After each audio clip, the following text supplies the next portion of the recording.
मोहतरम अब्दुल कदीर साहब तारक चौहान को एक काजिब और फासिक इंसान तस्लीम करते हैं और उसे गलाजत की इंतहा तक पहुंचा हुआ यानी पीप से भरा हुआ शख्स करार देते हैं।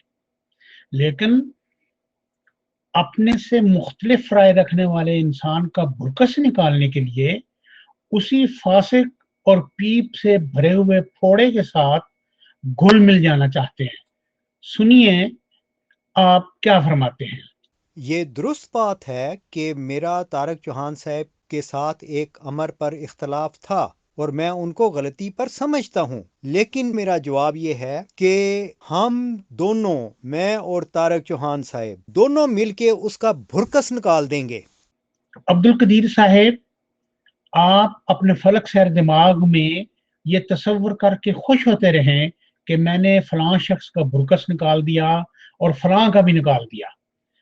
जिस तरह आपके पीरो मुर्शद 4 माह से भागकर बेसमेंट में जा छुपे हैं और अपने फलक सैर दिमाग में ये समझते हैं कि मैं मैदान में खड़ा हूं और गनीम मेरे मुकाबले पर भाग गया है।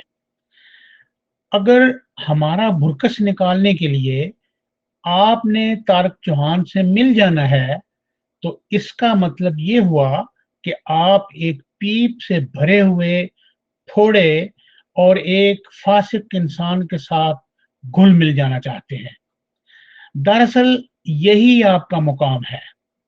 हकीकत में तारक चौहान और आप एक ही सिक्के के दो रुख हैं।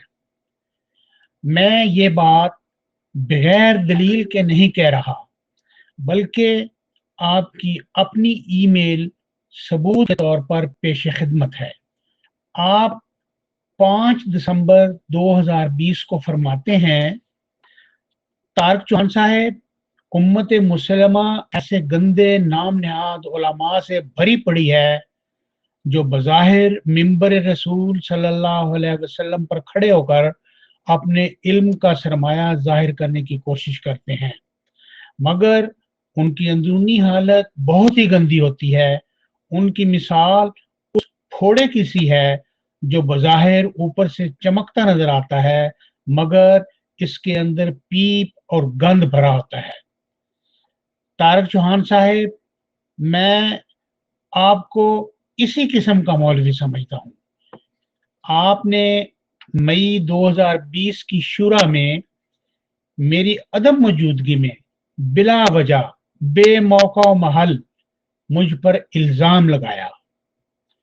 22 नवंबर 2020 को मैंने तहरीरी पैगाम आपकी जानिब भेजा कि आप अपने बयान का सबूत मुहैया करें।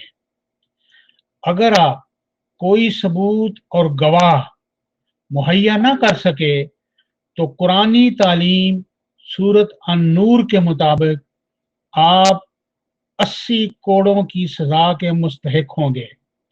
आपकी गवाही कभी कबूल नहीं की जाएगी।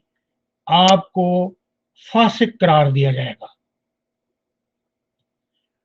अब्दुल कदीर साहेब, आपकी खिदमत में गुजारिश है कि अभी से आगे बढ़कर इस पीप से भरे हुए फोड़े और फासिक इंसान को अपने गले से लगा लें, क्योंकि अगर जरूरत पड़ने पर आप उनके करीब गए तो फिर शायद आप सवाब के हकदार न रहें।